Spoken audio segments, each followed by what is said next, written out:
All right, so why don't we go ahead and get started? First of all, thank you guys. Thank you for your patience. Thanks for being here. I'm delighted. My name is John Shiraka. I'm delighted to be moderating today's panel with the SBA folks. This is the brain trust around SBA's government contracting program in the legal office. And so all the regulations that you see, all the implementation of statute, all the updates, that goes through this very talented team of individuals.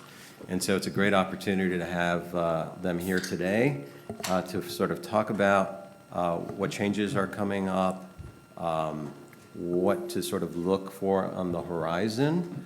And then we want to make this interactive, right? So I have some questions that I think I know that came up that the council thought would shed some light on what's happening at the agency, and in particular, you know, contracting and HUBZone programs. But we do want to keep it interactive to see what the audience has with respect to questions and concerns and comments on the programs and sort of the regulations and updates, et cetera. So having said that, we have John Klein, Chris Clark, Sam Lee, Allison Amon, and we'll start off. Before we get to Sam, let me just as a general matter, I mean, you all know we've had, in the last year and a half, a lot of regulatory actions have happened. It's been really a dynamic time in the small business community. We have new regs for HUBZone, as you all know. We have new regs for the 8A program, Mentor Protege, WSB. You know, we've seen all those before. We don't need to talk about them again unless you have questions. We're here to answer any of those questions. Sam's just going to start us off with some of the more recent things that have happened. If you have questions about regs going backwards, surely we can answer those questions as well. Sam. Terrific. Thanks, John. And thank you, John Shiraka, for the introduction. It's very good to be with you all. This is, as Antonio said this morning, this is our first in-person conference in a while, and it feels like old times. I remember being in this room, giving this exact presentation a couple years ago. So I hope it's a little bit different. I think we've been working on some of these regs for a while, actually. You may have seen this if you're... Exactly the same. Maybe we'll have about the same amount of engagement that we had last time, which was a lot. I'm not going to go through this whole deck. This is a lot. So I'm just going to go through some of the legislative updates, and you may have heard this yesterday from Lizzie Sullivan, but we'll see as we go through. If there's anything that piques your interest, please feel free to chime in and let us know what you think. And as we go through this, it'll be some opportunities for us to dig further into some of the big issues at SBA. So on the legislative front, what we're watching closely are actions in the construction area, particularly for small business subcontractors on construction. There's a bill that was introduced by Chairman Velasquez of the House Small Business Committee to exempt certain contracts from the inflation adjustments to the Miller Act dollar threshold, and that would help small business subcontractors that are looking for bonding assistance. We're also looking at whether Congress might act to raise the sole source caps. This has been an issue that's been out there for a couple years now. Particularly affects the 8A program because the 8A program has special sole source authority below the existing thresholds of 4.5 million and 7.5 million. But the sole source caps actually apply to all the programs. There are sole source opportunities in service-disabled vet and HUBZone and women-owned small business as well. The current proposal that we've seen is to raise the sole source cap to $10 million for manufacturing contracts and $7 million for all other contracts. That number might change, but we've seen that number come up in several different iterations. Right now it's in a House bill that's being considered by the Small Business Committee. So Sam, in terms of the last year's NDAA that increased the manufacturing to 7, yet right. The FAR was 7.5. Explain that one. Right. So anything that goes into an acquisition statute that's a number gets adjusted periodically for inflation. The FAR and SBA will issue inflation adjustments every 5 years. So even if the statute might say $6 million, that might increase because it's been in statute for 15 years. It might have been increased 3 times since then. Right now, the sole source cap for manufacturing in the 8A program is $7.5 million, even though in the statute, I think it says $6 million, because it's been adjusted over time for inflation. But Congress last year in NDA 21 said that they were going to increase the sole source threshold to $7 million. But this isn't really math. This is just looking at 2 numbers and trying to compare them. $7 million is less than $7.5 million, which means that the change that Congress made was actually to decrease the sole source threshold. That change has not been affected in the FAR. It's not been put into the FAR or into SBA's regulations, but it is in statute. So there may be some questions from agencies and from companies which sole source threshold to use. And it depends. It depends on who you're talking to, whether you look at the statute, you look at the regulation. I haven't seen the issue come up, but it's definitely something that Congress should look back at. And changing it here in 3065 would address that numerology issue. Can I just make one quick comment? One quick comment that I would make, having been inside of government and then outside and worked on implementing statute, the one thing you need to be cognizant of, right? The statutes that are being proposed, right? And we had a chart on this yesterday. It doesn't mean that those are going to be effective immediately, right? There are instances, one, that these may not get passed. Some of them are on a good track and they will get passed. Some of them can be implemented through a direct final rule. Others go through an entire regulatory process and comment period, et cetera. I always give the example of our mentor-protege program that was the Small Business Jobs Act of 2010. 2010, the program didn't get launched and implemented until 2016. So there are different, when you see the statute, the one thing that you should sort of be aware of is what is the impact of this to me and when, and sort of keep that in mind. And then the other part that we talked about yesterday, you guys can't definitively opine on this, but I can. If you like things that you see happening and you hope that they do actually happen, and the council, I've said this before, is great at this, I'd reach out to your congressional delegation. So if you're seeing things that are, wow, they're considering X, Y, and Z, I think that's great. Or, uh-oh, that's a problem for the HUBZone program. I'd reach out. You can reach out to your congressional delegation. You can reach out to the Small Business Committee and opine on how that ultimately gets implemented. And then it gets implemented in regulation and the Federal Acquisition Regulation, et cetera. Yes, question? Oh, I was gonna know, you'll be happy to know that the committees are working because they realize they messed up to fix that 7 and 7.5 and keep that 7.5, kind of undo their. Well, it's interesting you say that because the FAR has actually started a rule to go back to 7, even though it's at 7.5. So Right, that's so it. they're trying to make that not happen. Okay. Good. They have a That's couple of good months. insight. Thank you. So in the interim, we have said, though, that we can follow the FAR until it's resolved. But that's SBA saying that a contracting officer somewhere could say the statute says this, and you have to go by that. And I don't know how we get around that, honestly, but that's a different issue. Because it's in the statute, right? Yeah. Yeah, what John Shiraka said is a really good point. Not necessarily about contacting your congressman. We can't say anything about that because we're government employees, but about that, things happen at different paces. Sometimes you'll get a rule that comes out and it'll say, this needs to be implemented in 6 months, and we'll do our best to implement it in 6 months. Sometimes, like, the limitations on subcontracting gets into statute in 2013 and just last month gets into the Federal Acquisition Regulation. That's a period of 7, almost 8 years for that. So things happen at their pace depending on what the priorities are and how complicated they are and what level of engagement. We'll talk about that with size standards too, what the level of engagement And the other thing is. about that is a lot of these provisions that Sam's going to be talking about, they were teed up to be part of the infrastructure bill. But unfortunately, at the last minute, many of them did not make it into that bill. So we're now looking for another vehicle for going forward. As Sam said, some of them are standalone. Some of them may possibly end up in NDAA as we go forward. But that's what's happening, going on. Yeah, that's a great segue. Speaking of looking at other alternatives, it's a great segue into the bona fide place of business, and I'll let John talk more about this. But essentially, there's a bill out there to eliminate the statutory basis for something called the bona fide place of business rule in the 8A program, which applies to 8A construction contracts and says that 8A construction contracts, to the maximum extent practicable, should be awarded to firms that are in the location where the construction is taking place. And SBA has issued guidance on what it means to be in that location, but it's created some frustrations for certain businesses. So there's legislation out there to eliminate the rule, but meanwhile, SBA has temporarily waived the requirement.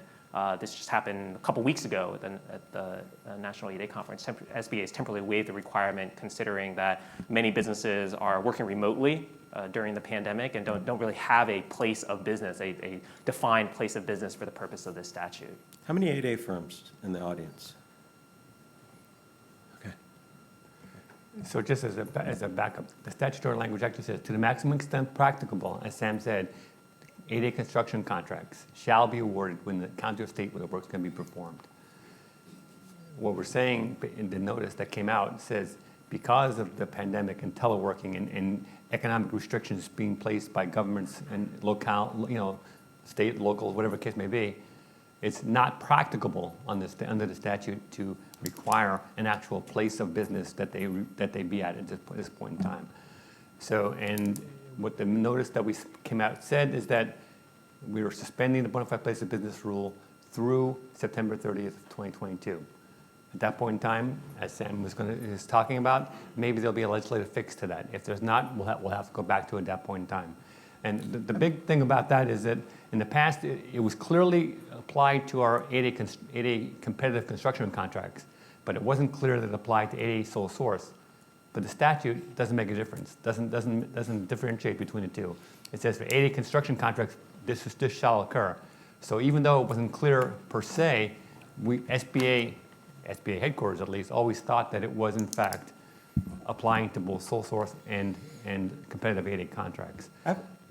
Quick question. Okay. Yes. Well, so our November reg last year clarified that yes, it applies to both, and that's why there's been some conflict back and forth with people saying, I didn't know it applied to us, and some district offices applied it to the sole source, some district offices did not, so now we should have uniform going across the board. But now, with the waiver going forward and the moratorium on applying that rule, everything should be fine until at least next September. Quick question. So different district offices have interpreted that differently. Some are still accepting BFO packages and saying, well, we'll put it in the queue and we'll get it. And firms have said, well, we know it's suspended, but we want to just be on the safe side, so we're going to get it anyways, because we're not sure contracting officers understand this. And some district offices are accepting them, and some are saying, oh, wait a second, no, this is suspended, we don't even want to see it. What's the right answer? Well, in terms of contracting officers, our notice told our district offices that when you're accepting a construction requirement for the 8A program, you shall not include, your acceptance letter shall say we should exclude FAR Clause X, which talks about requiring that provision. So we are notifying procuring agencies that it's not required in every acceptance letter, and that should alleviate their concerns. But in terms of if I'm an 8A firm, would I ever do that? I mean, I don't see the harm in doing it. Again, this may go away by statute, but if your district office is processing it, and you have people there, why not get it done now? So that if in fact the statutory change doesn't happen, you're fine by next September. Because not that I'm going to say, but I'm sure people will say SBA takes a long time to process these things, and I think by next September they might get it done. Yes. Sean, I was wondering, how does this apply to 8A firms that are located on American Indian reservations? Does this open that up to competition for off-reservation-based 8A companies to come into the reservation? I mean, this doesn't affect the reservation at all. So whatever the rules are regarding reservations, if your reservation allows firms to come in, that's fine, they can do so. If it doesn't, our rule doesn't affect that at all. So whatever the particular rules are for that reservation would apply still. Yeah. Sorry.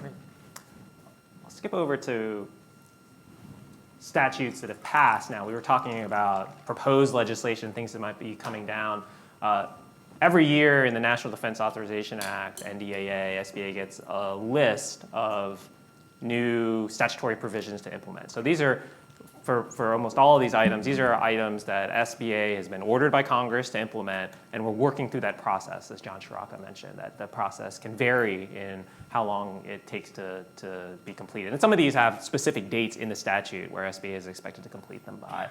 The big one for SBA operationally is taking over the service-able veteran certification from the Department of Veterans Affairs. Right now, SBA does 8A certification, it does HUBZone certification, and also started to do women-owned small business certification this fiscal year, or became effective this fiscal year. And within 2 years, SBA is expected to take over service-able veteran-owned certification as well. The VA has a program, it's limited just to the VA. SBA's program would be government-wide, so it would be applicable not just to contracts at Veterans Affairs, but also Department of Defense contracts or GSA contracts. So we're working operationally to figure out how to transfer that function from the VA and how to scale up internally so that we can deal with all the certification requests that come in. And right now, VA certifies both veteran-owned and service-disabled veteran-owned firms. The program going forward to SBA would be, SBA would certify those firms, but the certification for SDVO would be government-wide, whereas the certification for VA, for veteran-owned, would still remain only at VA. That's the only agency that has a requirement for veteran-owned firms at all. So they would still continue to pay for that portion of the entire package, whereas they're saying they should not pay for the SDVO going forward, since that is government-wide, and SBA would have to get those fundings from elsewhere. That's the problem SBA is considering right now, is how best can we do this and implement this program with limited resources, and hopefully Congress will acknowledge that going forward. We have a question right Yep. right there. Just real quick, what's the purpose of making that transition? How does that benefit the veteran-owned businesses? I think that Congress felt that, we've all heard, but SBA's heard, Congress has heard, that certain firms were not adequately processed, that it was taking time, it wasn't going right, and they thought it made sense to have one certification government-wide. First of all, that's the real reason, is that, again, VA does it just for VA right now. Now it's going to be for government-wide, and it made sense to have one agency do it, and the agency who does it for everything else, it made sense to have it done there, is what I think the answer was. But we are intending to transfer the entire system, as it currently is, over to SBA. So initially, there shouldn't be a change. That system will continue to operate as it currently operates. So there shouldn't be a noticeable change initially. We're hoping, at least. We'll see how it works. Real quick, if you remember the history of the certification, it was originally a pilot, and it was to confirm and verify veteran-owned companies, and the VA was tasked with creating the system around that as a pilot, which eventually could potentially go across the federal government. And how many veterans and service-disabled veterans do we have? Awesome.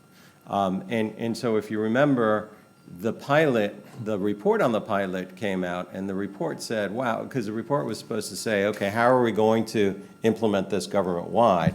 The report ended up saying, this has been a little bit of a disaster, let's try and fix it before we go government-wide. And the VA hasn't traditionally been, like John said, the certifier of small businesses for anything. That's the SBA's job. And it was supposed to be a pilot to begin with. And so as it's being transitioned to federal-wide, the thought process was, now my question would be to the group, as you're bringing it over, is there a thought about centralizing certain requirements where you have common requirements around ownership and control, right? So rather than having disparate systems, is there thought about common requirements across the program so you can simplify that first step? I mean, we've been thinking about that for a while in terms of, Lori can talk about the HUBZone 8A, WSB, SDVO once it gets here, in terms of getting them. There are certain things that are common to all of those, the ownership and control portions of it for sure. And, there's questions about, can one reviewer do everything? I mean, we've thought about that. We're still thinking about it. We're not sure what the answer is going forward, but we are, in fact, thinking about that. And one last quick question. Will there be some public engagement in that process? Because I don't know that there will be any regulatory changes to implement that transition. But will there be some sort of public engagement on how it makes sense to potentially centralize that? And then the other part. Well, I mean, I know for SBA is going out with an advance notice of proposed rulemaking on the transfer as we speak. It's being sent to OMB for clearance, and that advance notice prior to writing a proposed rule will ask for input in how best to do this going forward. Awesome. And then additional funding. Is there additional funding allocated to being able to do that? You guys aren't getting any funding. So that's another place that, the agency, and I said this yesterday, and again, these guys can't say it. When folks run for office, they are always happy to support small businesses. When people get into office, oftentimes that support diminishes significantly. When I was at the agency, one of the things that we used to say is that the Department of Defense in one day spends what the SBA budget is for the entire year in one day. And so the challenge is when you keep getting more and more requirements pushed onto you, how do you make that, how do you implement that in a streamlined fashion to be able to support all the various certification programs that you're responsible for? So I'll just throw that out there, but.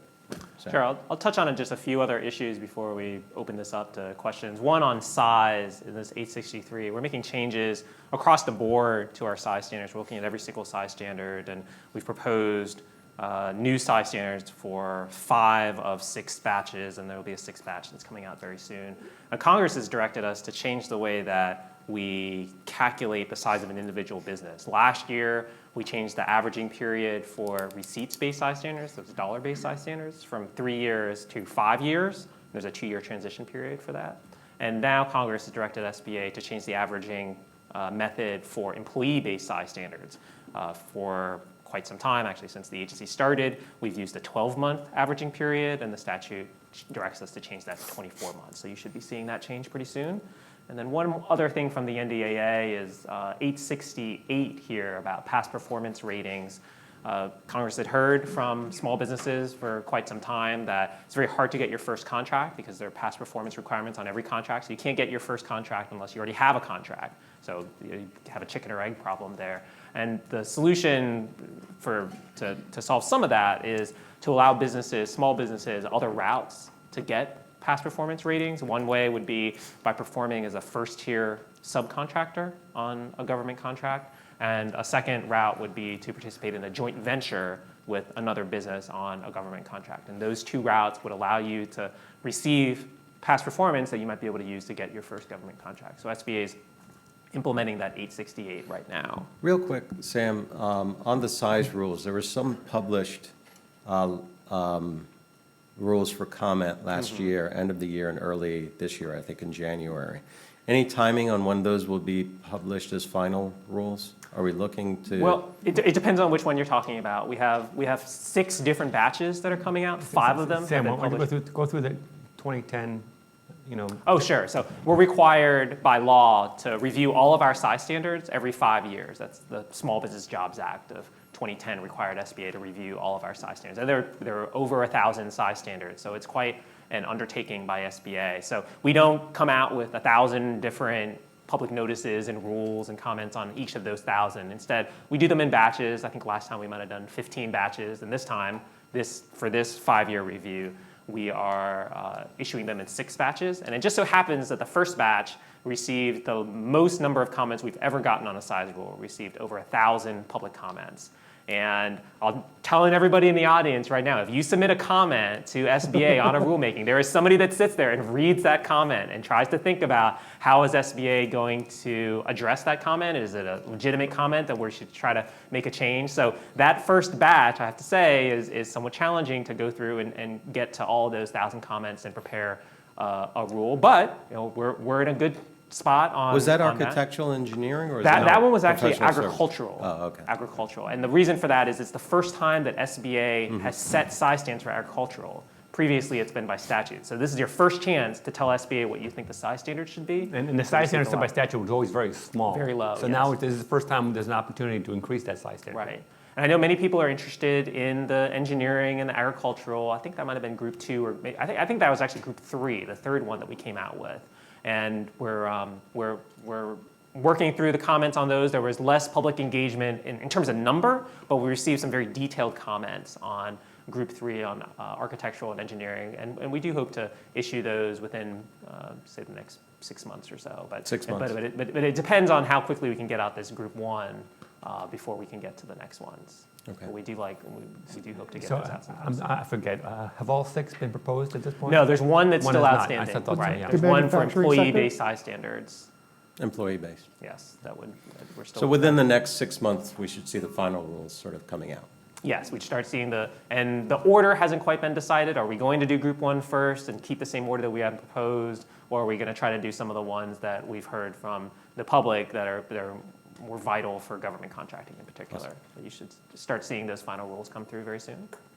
And I'm just going to skip now to some of the FAR implementations that's happened recently. And John, please do stop me if you want to get into some of the executive orders I think you've heard about.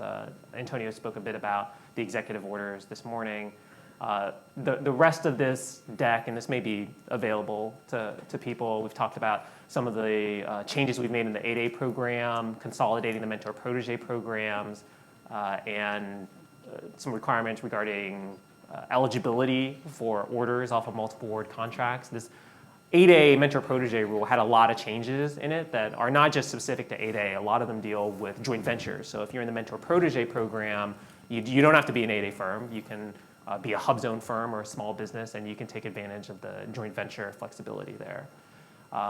We also started the Women-Owned Small Business Certification Program. I think we've worked through over 3,000 certification cases at this point. And one key thing to note about that is there is still a self-certification option for women-owned small business, but it's only for subcontracting, and it helps an agency reach its goals. You can't use the self-certification to go after a set-aside in the women-owned small business program or a sole source contract in the program. But you can still check a box in STAM.gov as to whether you're a women-owned small business. How many WOSBs do we have in the audience? Awesome. Great. And one thing to note about the certification for women-owned small business is not yet in the FAR. If you think it takes SBA a long time to get out rules, you should try to watch some of these FAR rules come out. It takes a really long time. So agencies have issued what they call deviations, which means that they're not following the FAR on this issue. They're gonna go their own way on it. So there's a number of agencies that have issued deviations to recognize women-owned small business certification. But in theory, though, even if there was not a deviation, and someone protested the status of a firm that is not being owned and controlled by one or more women, SBA would apply SBA's rules. So regardless of what the FAR says, in a protest context, SBA would apply its rules. If you're not certified, you'll be ineligible. We're not going to say the FAR says you can self-certify. That's baloney. We're going to say you must be certified going forward, and we must comply with our regs in that regard as well. So I'm not going to go over the HUBZone rules. I think you've heard a good amount about the governor's designation, some of the things that happened in the HUBZone comprehensive rule last year, and then potential plans for new HUBZone issuances. We spoke about the size standards. What I do want to alert you to is that there are a number of rules that have come out in the Federal Acquisition Regulation, the FAR, within the last month that impact small business. The main one that we've been watching for 7 years now, that we alluded to before, is the limitations on subcontracting. That's a statutory requirement from 2013, but it just came out in the FAR, and so should be active in all contracts as of probably this week or something, because it's 30 days to become effective. The final bullet's also very important. Yes, and there's a letter that came out shortly after that. No, the So- waivers for the HUBZone program was in that final. Oh, for this one, correct, that's right, that's So right. we've been waiting for that for 7 years. Yes, So as Sam said, the FAR takes longer than us. Our final rule came out in 2016. Their final rule last month. last month, So, right. I mean, again, it makes no sense to us why it takes them so long. We've always been pushing to have SBA proposed, FAR proposed, SBA final, FAR final, but they've been pushing back saying, we can't start proposed until you go final. Well, that doesn't make sense to us. So we're ongoing with that battle through the years.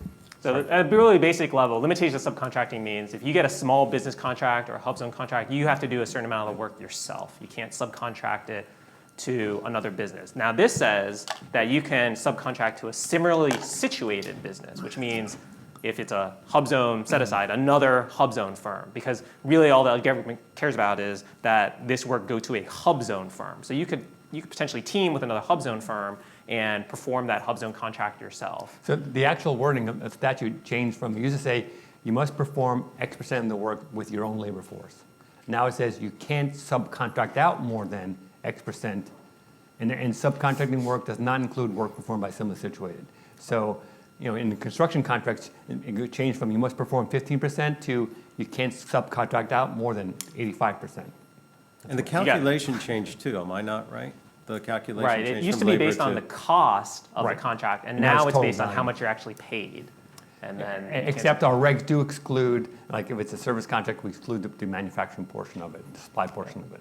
So relevant to this group with HUBZone, as Chris Clark mentioned, now the FAR has recognized that you can receive waivers to the non-manufacturer rule for HUBZone contracts. So this is kind of a complex issue. First of all, what's the non-manufacturer rule? It says that if you are a reseller or a wholesaler of a product, you can sell that to the government without manufacturing it yourself. The condition is you have to provide the product of a small business. So if it's a small business contract and you're a small business, you don't actually have to be the manufacturer, but you have to provide the product of a small business.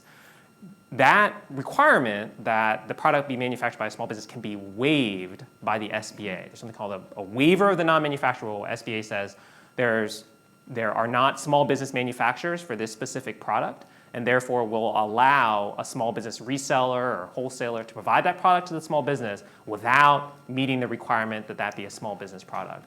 For many years, the HUBZone program did not allow those sort of waivers, but that changed in SBA's regulations quite some time ago, and now the FAR recognizes that those waivers can apply to the HUBZone program. So if you're a HUBZone firm that's a reseller or wholesaler of a manufactured product, you can sell that to the government, and in most cases, you'll have to provide the product of a small business, but in some cases where the government has waived or SBA has waived this requirement, you can provide the product of any business, including potentially a large business. Right, and it used to be that the non-manufacturer rule for HUBZone was unique in that you could only use the products of a HUBZone small business. So our rules have said since, I think, 2016, the SBA's rules, that is, since 2016 have said HUBZone firms, like all the other programs, can provide the products of a small business and meet the non-manufacturer rule. But the FAR has taken this long to catch up.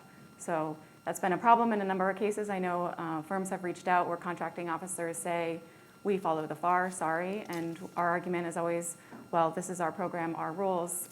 The statute has changed. So we've always said that the new rule should apply, but now hopefully all those questions will be resolved.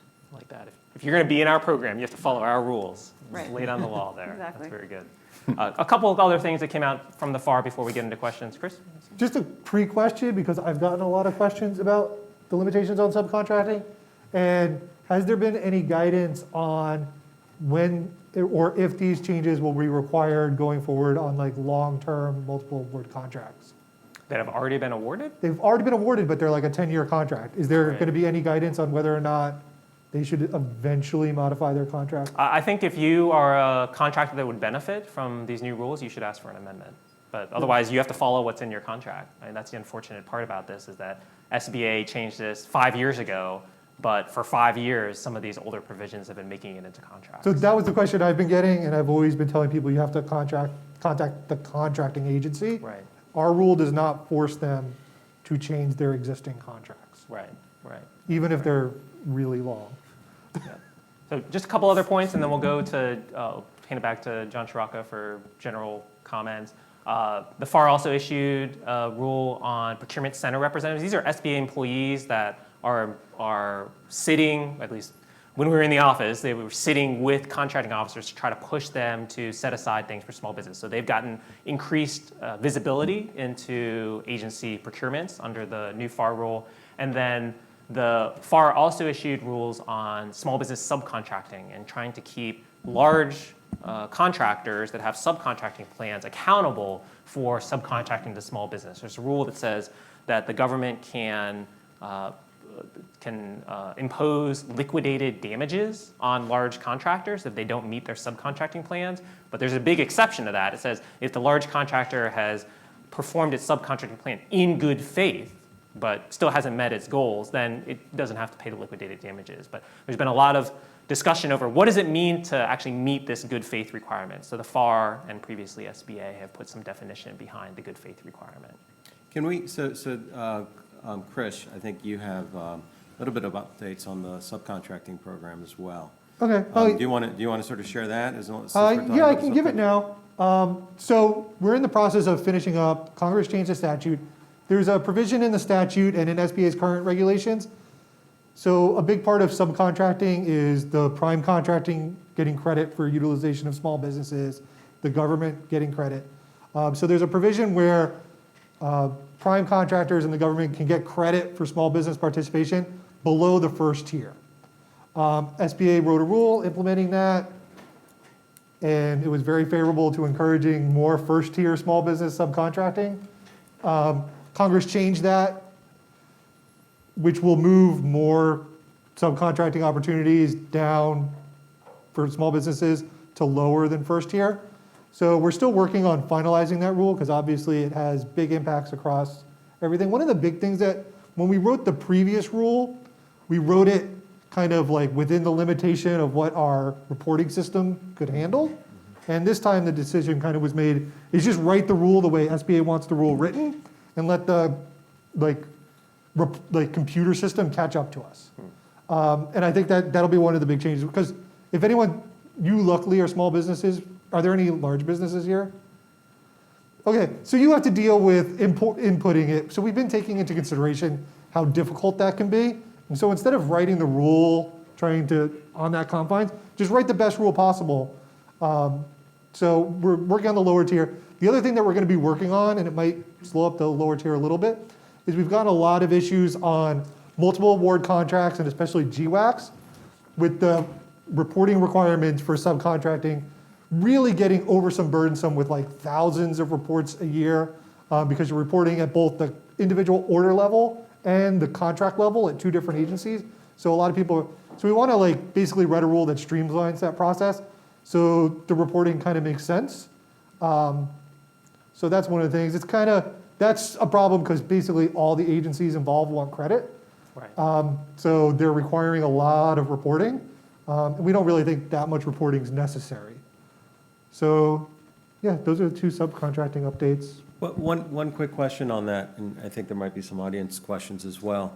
We talked yesterday about the fact that given, and we might get a chance to talk about category management and the agency's position on that, but given category management, given bigger requirements, given more complex requirements and consolidation, where small businesses play a lot of times in the entree is subcontracting, right?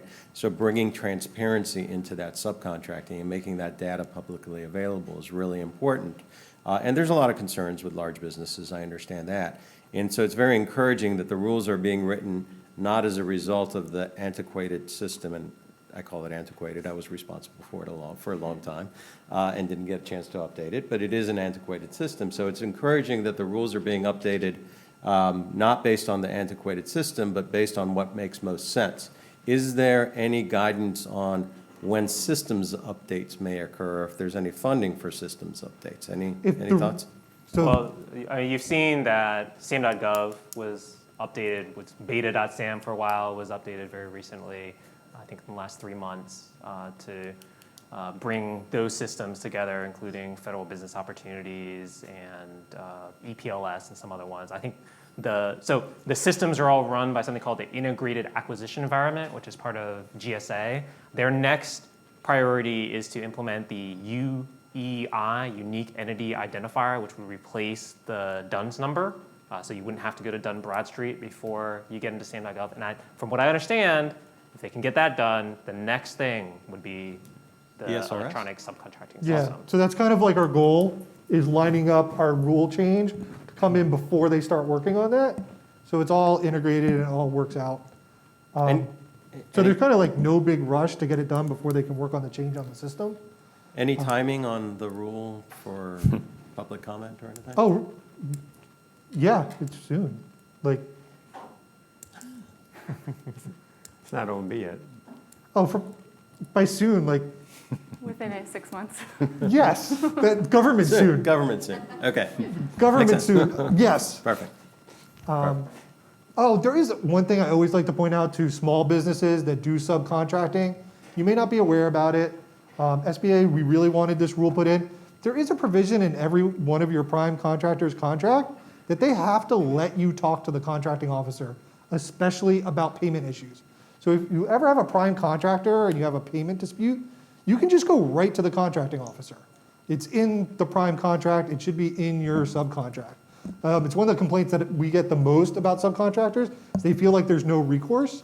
And then I always like to point out, if they submitted an invoice and got paid, they already told the government your work was fine. So they don't really have a leg to stand on in not paying you. And if you have like issues with the contracting officer having troubles and stuff, those are, once you contact the contracting officer, then you can come to SBA. and be like, hey, this isn't working out. But you don't have to wait till everything's done. You can go right to the contracting officer. It's in the FAR.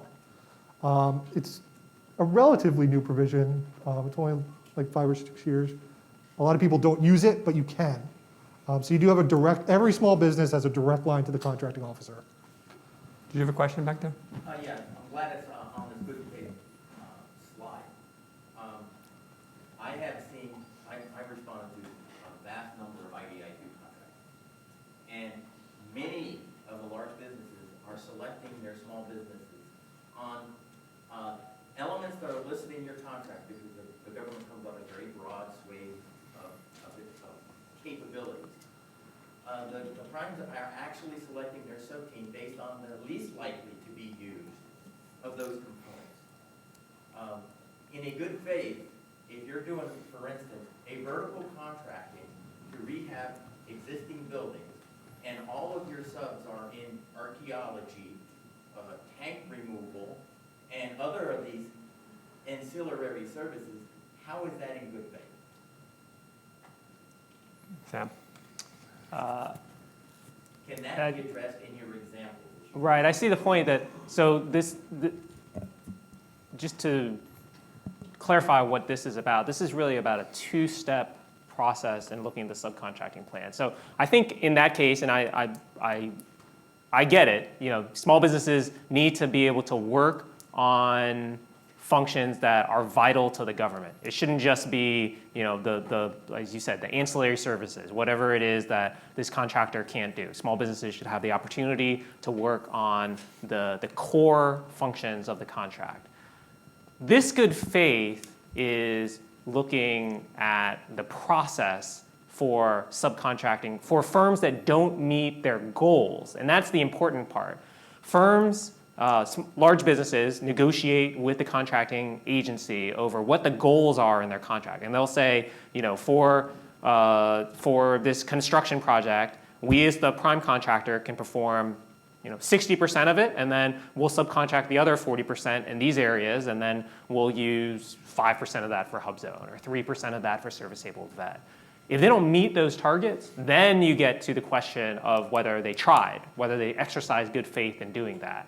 Where I think that question really comes in is at the first step when that large contractor is negotiating with the government over what its goals are going to be and where those, what functions are going to drive into those goals. And that's a negotiation primarily between the large contractor and the contracting agency. SBA does have a role in that in approving the subcontracting plan that includes those goals. But we can do a lot of work on that by improving the systems that John Scirocco was referring to. Because right now we're looking at each contract individually. We don't really have an idea of what the target should be. For example, if the core part of that contract is being performed by the large contractor, and the large contractor says, we're the only company that can do this, we don't necessarily have insight into what other contracts have used small businesses or only used large businesses for that function. If we can improve some of the reporting, then we can say, okay, for this function, for archaeology or for window installation or plumbing or whatnot, there are X number of small businesses that have performed that in subcontracting in the past. That's the place we'd like to be able to get to on it. And Sam, in terms of the bait and switch problem that used to be there, and we addressed that in regs when? Right, I think that's the same rule that Chris was referring to, this bait and switch issue where a contractor, large contractors, when they come to the government, a lot of times there's an evaluation factor for working with small businesses. The agency will give you more points towards your evaluation if you say, I'm going to work with 30% small businesses as a percent of contract value instead of 25%. And the agencies will ask you, what businesses are you working with? So the large contractor will put down, I'm working with ABC, I'm working with XYZ. And then when it comes time to actually issue the contract, they find, oh, well, we don't want to work with ABC anymore because we want to be able to take the overhead to our organization. We want to be able to take the credit, the profit for our organization. Well, that really hurts ABC that put out together a whole proposal for the large business, was expecting to get this business, and it started going out and hiring people. So the SBA worked together with the FAR to put in provisions against bait and switch, which is if you send your proposal, you're going to work with ABC or XYZ, and then when you actually get to working with them, you actually get the work, you don't work with them. And the requirement is that the subcontractor, as Chris said, can report that to the government. The prime contractor is required to report that to the government if it engages in this bait and switch practice. And then the agency has to take that into account in past performance, in potentially issuing contract damages against the contract. There are different ways, but it's frowned upon to engage in that sort of bait and switch. And as Sam said, it can adversely affect the large prime for the next contract through its bad rating for that contract. So real quick though, go Can I ahead. answer that question, like real specific, because that one is like one, so one of the things. That's the evolution So- around bait and switch, which is attaching non-likely contracts, and then so when that Yeah. conversation happens is, you can't blame us, we didn't get an assignment for the government for that thing. And they know darn well they're not gonna get an assignment for that thing, Yes. when they do the contract. So I can tell you, this is like one of the really nice areas that SBA and basically every government agency is lined up. Because do you know who also hates when prime contractors do that? The agency that was counting on that promise for their subcontracting goals. So one of the things that our rules allow and sometimes mandate, and this goes back to what I was talking about in changing the rules for how you're doing with task orders on multiple award contracts, is a lot of agencies, and if the agency you're working on hasn't started doing this, you might ask them why they haven't. They've started actually having a one like subcontracting plan for the large multiple award contract, and then for their large task orders having another subcontracting plan, because they just found too many of their prime contractors were doing that type of thing. So the fix for that isn't at SBA right now. We changed our rules to allow it. The fix is agencies actually using the tools, and most of them get upset that contractors did this to them and then start utilizing them. So one quick caveat on that though, and look, I was responsible for the small business programs at the agency for a period of time, and I appreciate the small businesses in the room. But what you're sort of describing, look, ultimately the large prime contractor negotiates with the contracting officer on goals. They have to make the case that we're going to meet our goals using these small businesses and demonstrate the level of performance for those folks. When they don't stick to that, that's when Sam's audit comes in, and that's when they're held accountable. You're not meeting your goals. The discretion of where a prime contractor uses the subcontractors isn't for the government to determine, right? And I think that's the challenge. Yes, ma'am. Yeah, I think the question really raises an excellent point. And I think Congress recognized that earlier on, that the negotiation process is a critical tool for holding prime contractors accountable. And what they did a few years ago was add an additional requirement for offices of small and disadvantaged business utilization to review those subcontracting plans. I think what's missing in the entire calculus is guidance on what we should be looking for. I think people are just sort of accepting the prime contractor's plan, carte blanche, without really Question. being sure that it's meaningful. And I think what SBA can probably offer to improve the process is indications on what we as OSDUs, as well as PCRs, who also have a responsibility in looking at subcontracting plans, should be examining to ensure that they are effective in achieving the goals and providing opportunities. Is it reasonable? Is what they're proposing reasonable? That's exactly right. Yes. Also, what does hold accountable mean? Are there teeth? Yeah, I think that goes back to Sam's point with respect to, potential liquidated damages for not meeting your goals if you intentionally misrepresent, but also your past performance, right? It's going to impact your past performance as a prime contractor in the future. So those are the teeth that the federal government has, unless, Sam, I'm missing something. But isn't Right, and contract remedies. the Loch Ness Monster? I mean, I don't think anybody's aware of the circumstance when liquidated damages have actually been. Well, that's why the good thing, One day finding what say causes that, but I don't think that it ever actually.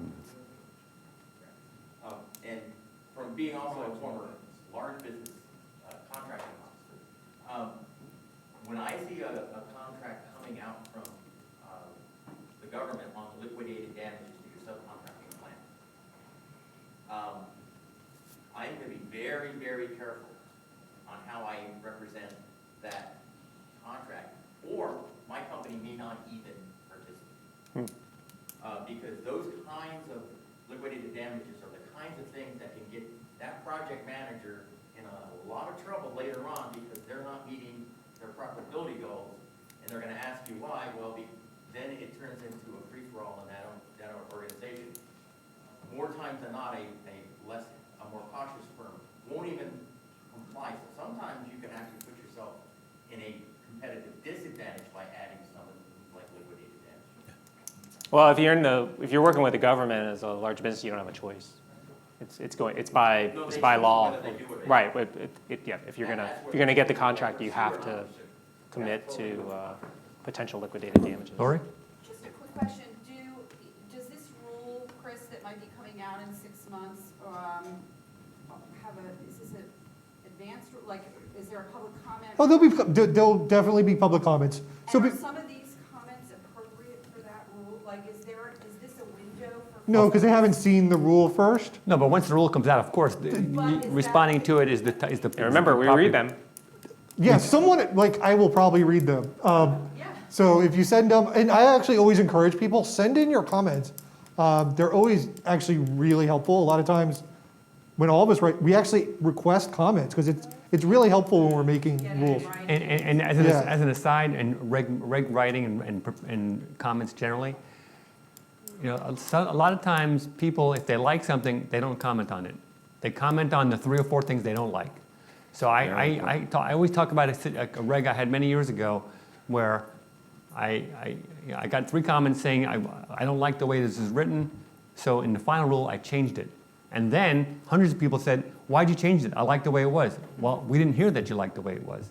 So it's important for us to hear, I like the way section X is written, section Y I'm not so keen on for the following reasons. So when we can come back and say, yes, we didn't change X because we had 100 comments in favor, 3 comments against. It's important for us to have that balance and understanding of the entire community. So again, definitely when you comment, talk about the things you like as well as the things you don't like.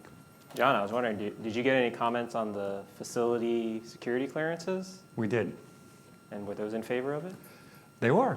Yeah, and we'll So get to that this is a issue in good a question. second, Yeah, I'm sure. no, let's go ahead, because we're actually, we're Okay. running up to noon, So- but I know we started off late. But there was a recent, just to set it out, there's a recent GAO decision. So let me talk the background of that. Yeah. So SBA's joint venture regs say that a joint venture cannot be populated, which means they can't hire individuals to actually perform the work. We allow them to hire administrative personnel to oversee what's going on, but the actual work must be performed by the joint venture partners individually.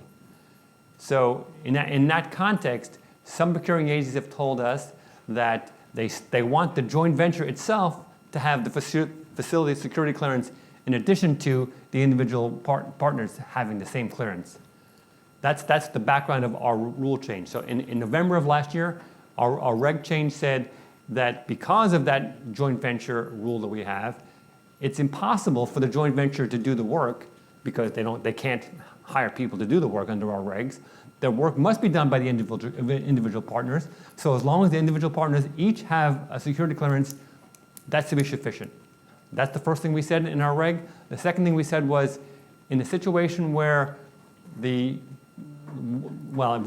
it's a joint venture between a small and a large business mentor, for instance, or a HUBZone and other small business that's not qualified, in those situations, we said if it's the primary and vital part of the contract, then the small, the HUBZone, the 8A firm who's the lead partner must have that clearance, and the other partner must have it if they're going to do any work in addition to. But if they're doing none of that work, they don't have to have it.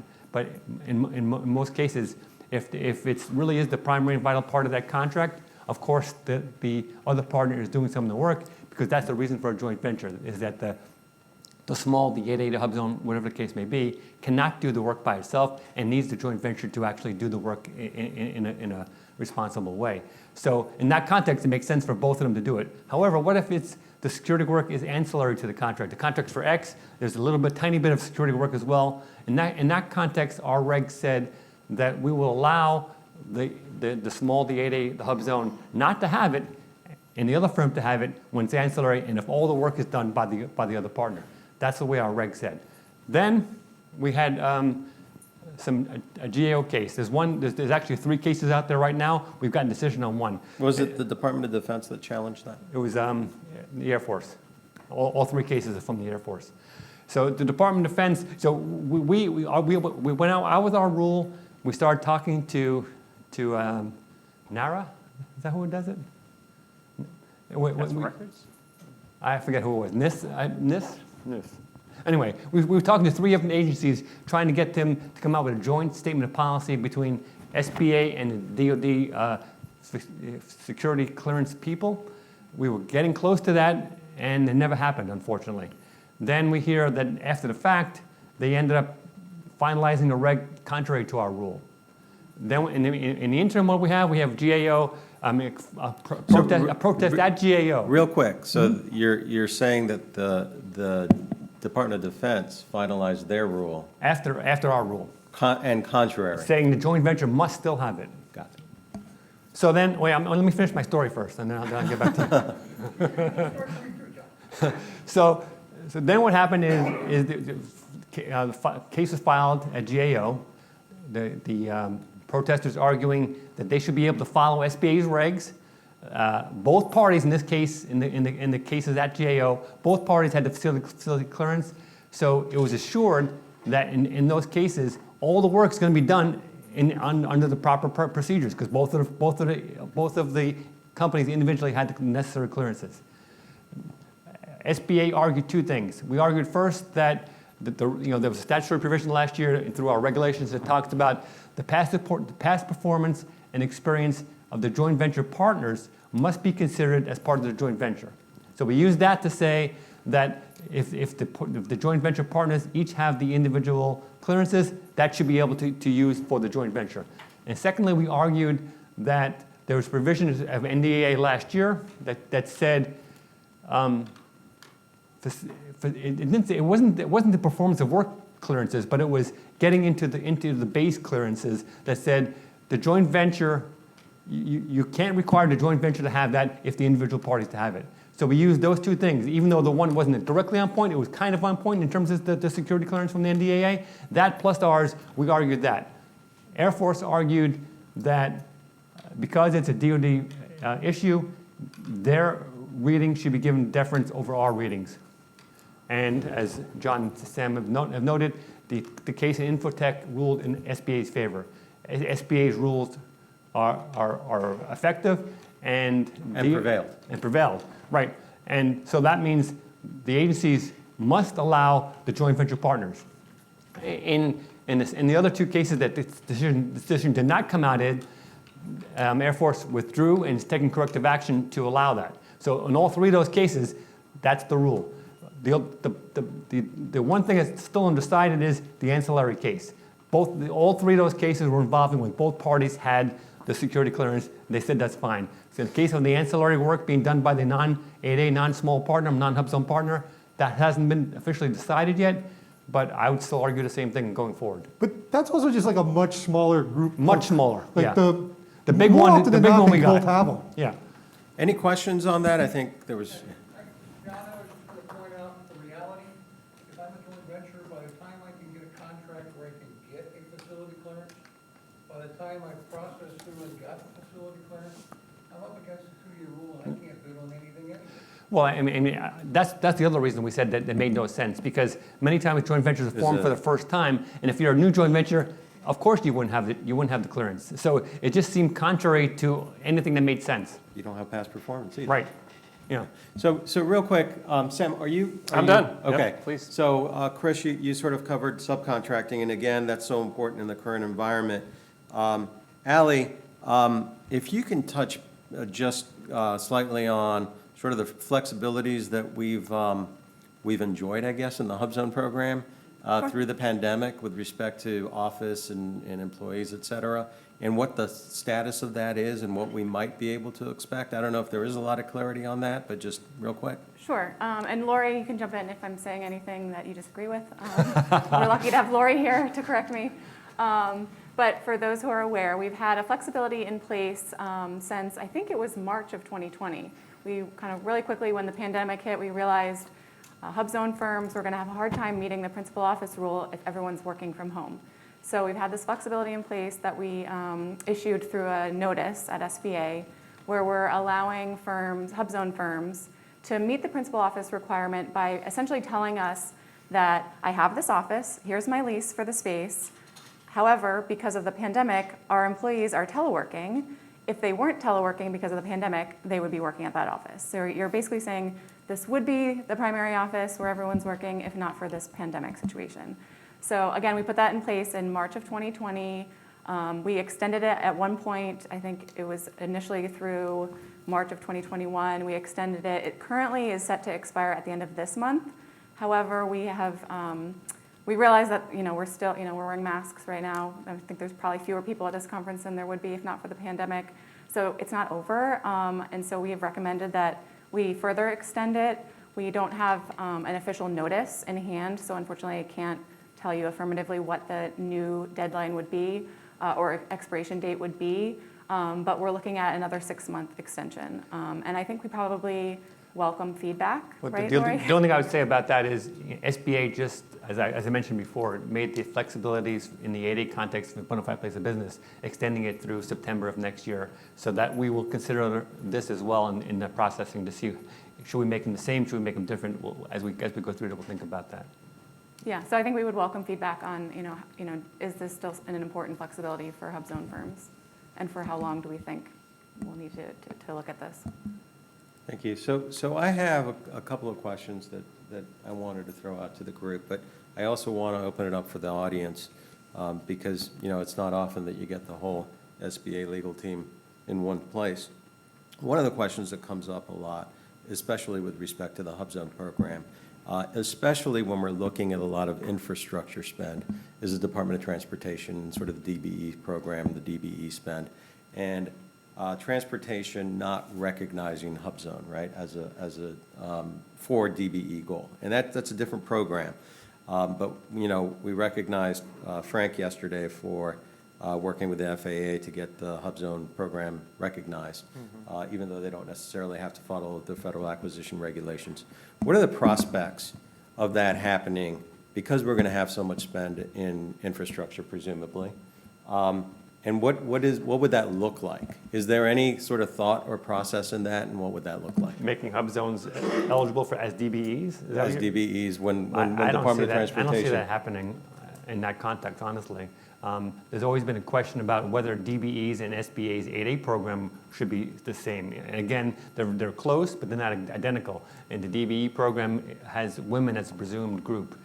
SBA does not. But there's some other minor differences, but we've tried to get reciprocity between 8A and DBE for years. We had a MOU many years ago that SBA still follows, but I don't think DOT does. So I can see that happening more so in that context. In the HUBZone context, I don't see much myself. Do you? So I respectfully disagree with my great colleague. Great. Who has more practical experience on this than I do, and he's probably right. But I do think that given the infrastructure bill and the political stars aligned where they all are, if we can just be honest, right? House, Senate, everybody in the same. I think it's worth another conversation. Well, and I do think it's worth another opportunity to raise, to see if we can raise it. And our AA has expressed interest in digging in more and sort of understanding. Yeah, no promises and right. no, but I do think there might be at least an appetite for trying to, and we were having some Explore. conversations. Well, Yeah, we were having some conversations earlier about, somebody rightly pointed out, which was a great argument, that, we talk about infrastructure in the highway system. I mean, it went through the very neighborhoods. It was designed to go through the very neighborhoods that these businesses are now working Sure. their, hearts out to To grow. improve. Yep. And so how do we not sort of tie those together? Yeah. But even if they don't ultimately be DBEs, I definitely agree that there will be an initiative to have HUBZones in the infrastructure process. There's no doubt about that, because as Lori said, Yeah. the associate administrator has made that a goal of hers, and she's pushing that government-wide, and I think government-wide it'll happen. So look, what always frustrated me is that the federal government, when it comes to the goals, they have the established 235533, right? But when you start spending that money at the state level all of a sudden, those are enforced down to the state level, right? And that, sort of where that was created, the history of that and why that occurred over time may not be as relevant today. Yeah.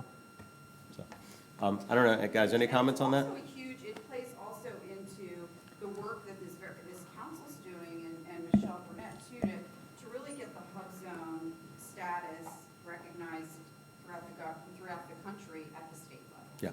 Which I think is another huge opportunity for HUBZone firms and would benefit the federal government, it Right. would help us. So I think it plays right into that. Sure.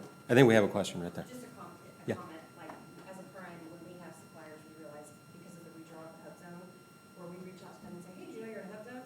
They say, oh my gosh, it's so much paperwork.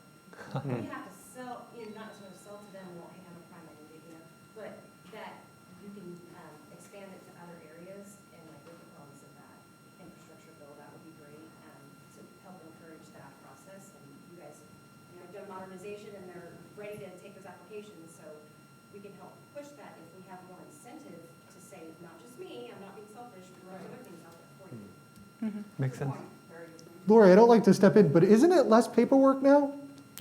Thank you. I don't want to step in on Lori's thing, but I think her team has worked really hard to change that perception. It is less paperwork, and hopefully if there's anybody you confront who says that, send them our way, and we'll try to remind them. We are trying to go back out. There are a lot of people who are still out there who remember the old HUBZone program, but now with annual recertification, the way we've established it, it's much, much easier for folks to maintain their compliance in the program.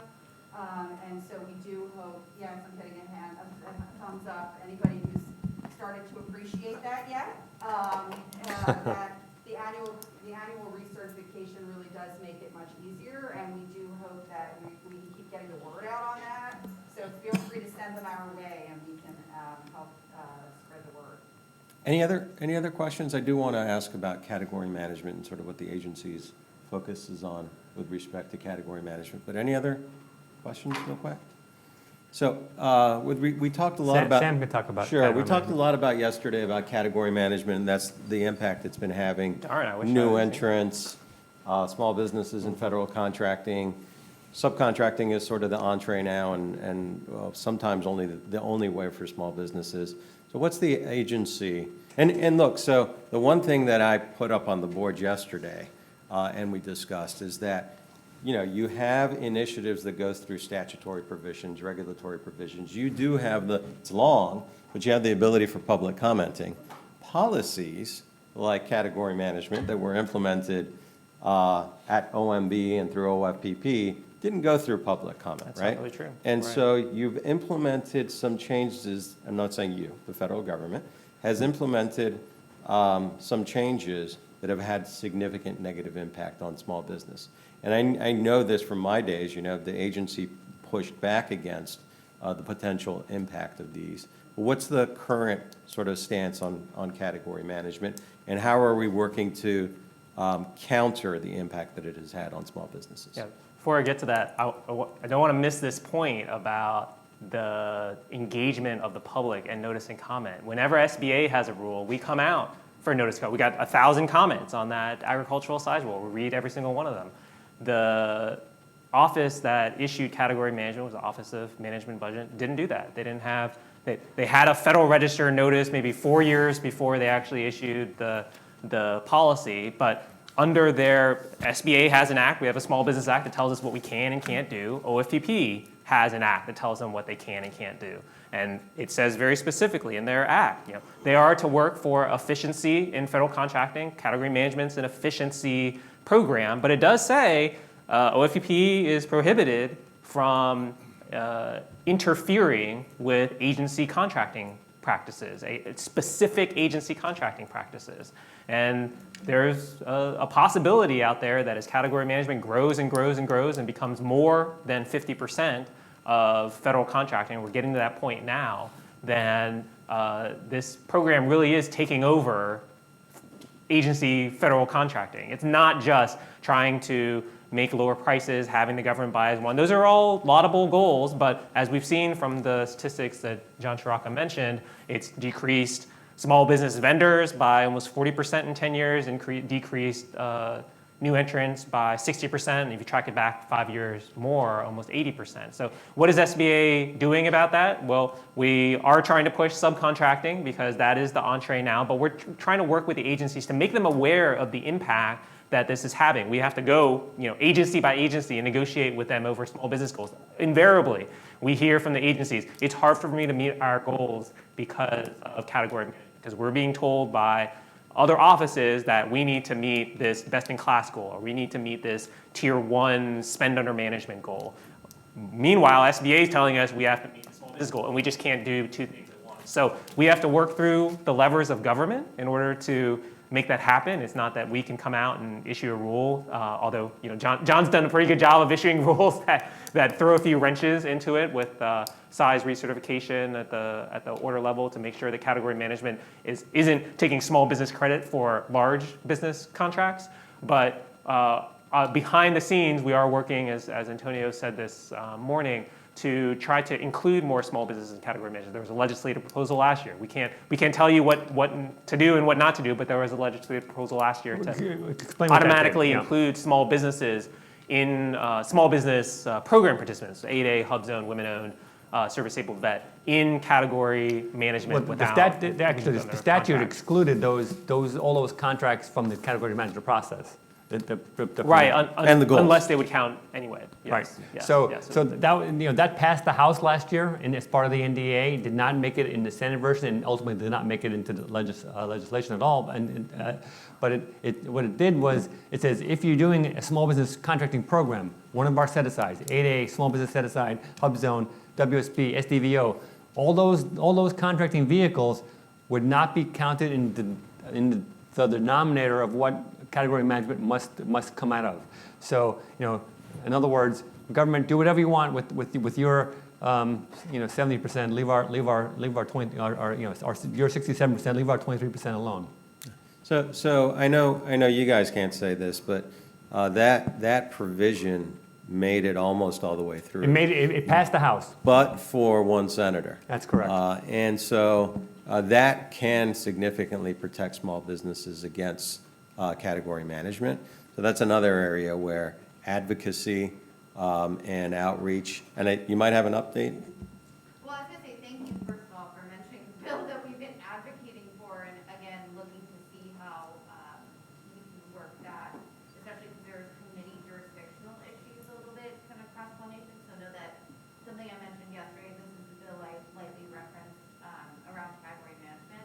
I'd be interested, Sam, you had mentioned the NDAA provision around training, right, kind of the cross-pollination of small business goals and category management. I know you all are probably developing that now. Have agencies been receptive to that training or the idea of it? I'd just love an update on that. They have. They've actually asked so the statute actually says SBA and OFPP must work together on category management. So imagine how that's going. Those two agencies working together to tell people about category management. But agencies have been looking forward to getting that training for the small disadvantaged business offices, but also for the contracting officers themselves to see where their conflicts. And category management has been around long enough that it's made it to court now. And the federal courts have found, the Court of Federal Claims specifically said that the Small Business Act takes precedence over your IDIQ processes, which include category management. Said the agency has to set it aside, has to set aside a contract for small business if the Rule of 2 applies. And that made it through the trial level. That was a trial level decision, and that's being appealed by the government to the appeals level. So there might be a decision from a higher level court sometime soon that could drastically impact category management.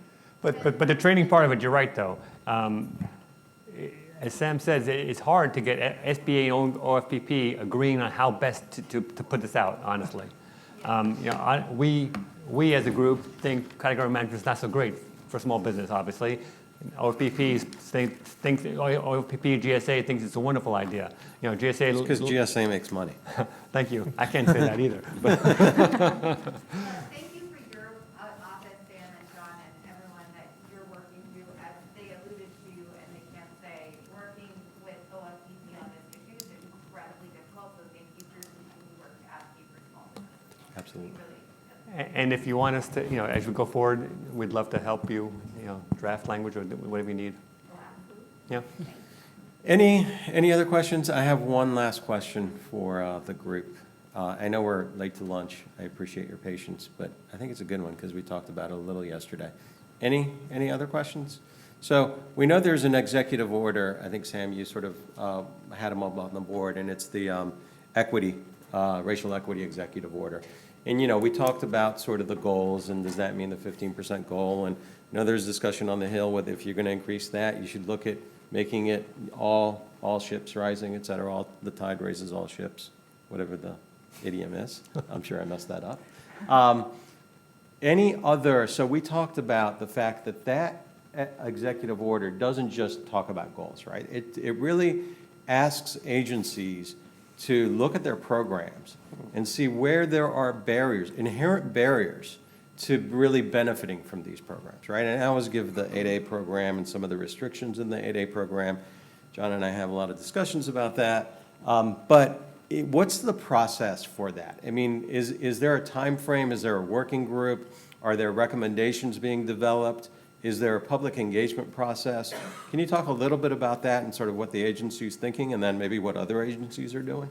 Sure, yes to all of that. There's a time frame in the executive order. I think it says there was a 100-day report. There's going to be a 200-day report. I think agencies would have submitted their 200-day report by now, so it's probably being reviewed by the White House. And that executive order specifically called out procurement practices. So every agency should have put in its 200-page report. What are we doing about improving and advancing racial equity in procurement? This should be in there, and then they'll eventually have to come out with agency-level equity plans that, again, should include procurement. Separately, there's a process called the IPC, Interagency Policy Committee, where a number of agencies get together seems like every week, but maybe every 2 weeks to talk about ideas to roll out and potentially raise up to the White House on how to solve the problems that we have in procurement, not just about racial equity, but about this vendor issue and new vendors and decreasing number of vendors. And that is coming to a potential resolution within maybe the next 2 months, as Antonio alluded to. So there should be something that comes out fairly soon out of that interagency process. And then there have been opportunities for public engagement through particular agencies. I think NASA had one, Department of Labor has had one about trying to get businesses to give their views on how those specific agencies should be able to advance racial equity. But if you have any questions on that and you work with a particular agency, I'd go to the Office of Small Disadvantaged Business Utilization at that office and tell them what your thoughts are. Is SBA going to have any public engagement on that? I think through this, these notice and comment processes on the subcontracting rule and on the HUBZone rulemaking that'll be coming out, that'll be an opportunity for businesses to come in and say what they think should change on SBA standpoint. We did do something within the last 2 years where we sort of just opened up everything and said, okay, whatever rule you think is a burden to you within SBA, tell us about it. So we went through that process within the last year and a half and did make some changes to our rules as a result of that. So I would expect to see that again sometime soon. Okay, great. So thank you, guys. I know we went over. You have a question? Yes, sir. Yeah, I just had a couple comments. To your point about the states recognizing HUB zones, we've reached out for our state rep in Pennsylvania, Kurt Mosser, and he introduced his House Bill 1712 to recognize HUB zones in the state. Yeah. Great. So he promised me it'll go through in the fall. He promised me. And the other thing, to the point of infrastructure, the infrastructure bill that passed the Senate had the provision to eliminate the employee retention credit for the fourth quarter. It only affects small businesses, which everyone knows what the employee retention credit is. If you don't, you can see me after this. I'll give you. Is Jesse still here? No, he left. I gave him a whole lecture on it. So, okay. But if you want, I encourage everyone to reach out to your state reps, and maybe Pennsylvania Great does point. it. Do any other states that we know of recognize it? I don't think so. I think we heard, I just heard about Pennsylvania before you mentioned that, so kudos to you. I think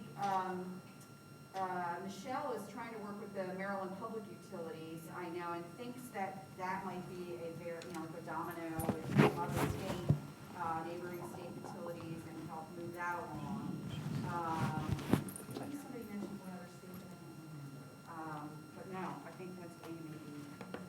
Okay, so to Maryland, I reached out for Senator Sailing this morning. He said he would introduce a bill similar to Pennsylvania.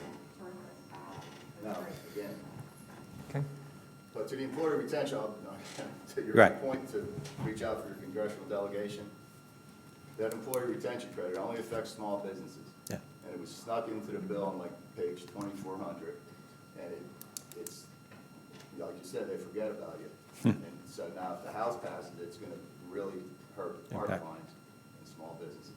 So give them a call. Okay. So I first of all, thank you for your patience. I know we went over, we started late. Great discussion. I appreciate it. I really do want to thank, because these guys are so swamped all the time.